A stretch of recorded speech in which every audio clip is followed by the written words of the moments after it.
జై శ్రీరామ్. శ్రీమాత్రే నమః. శ్రీ లలితా సహస్రనామ స్తోత్రాన్ని మొదట శ్రీ దక్షిణామూర్తి స్వామి శ్రీ హయగ్రీవ స్వామికి చెప్పారు.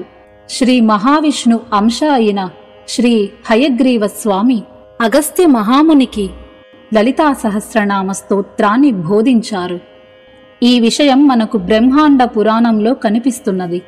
శ్రీవిద్యకి సూత్ర గ్రంథం లలితా సహస్రనామ స్తోత్రం. అమ్మ అనుగ్రహం ఉన్నవారు మాత్రమే శ్రీ లలితా సహస్రనామ స్తోత్రాన్ని పఠించగలరు. భక్తి విశ్వాసాలు ఉన్నవారికి దేవి అనుగ్రహం ఎల్లవేళలా ఉంటుంది.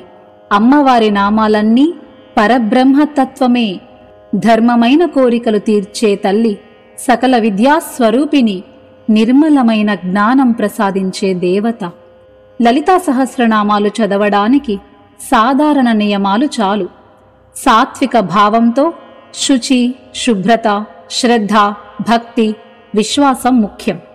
శ్రీ లలితా సహస్రనామ స్తోత్రం పఠించే వారి చుట్టూ శ్రీచక్ర రూప కాంతులు విరజిమ్ముతుంటాయి అని ఋషుల వాక్కు.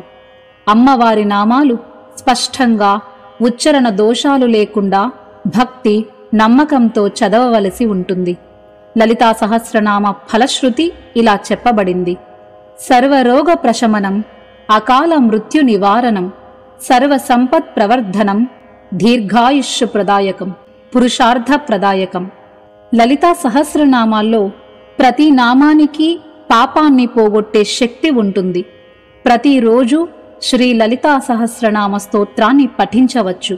మహిళలు బహిష్టు సమయాల్లో పఠించకూడదు. ఒకవేళ నిత్యం పఠించడం వీలు కానటువంటి వారు శుక్లపక్ష నవమి, శుక్లపక్ష చతుర్దశి, శుక్రవారం, పౌర్ణమి, అమావాస్య రోజుల్లో విశేషంగా పఠించాలి. సృష్టికి ఆధారం శక్తి.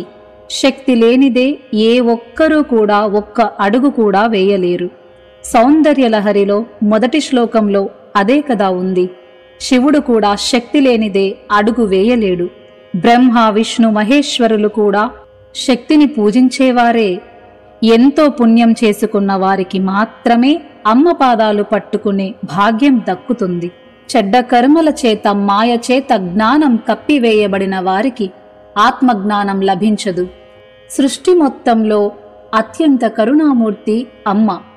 అమ్మ ఎల్లప్పుడూ అమ్మే.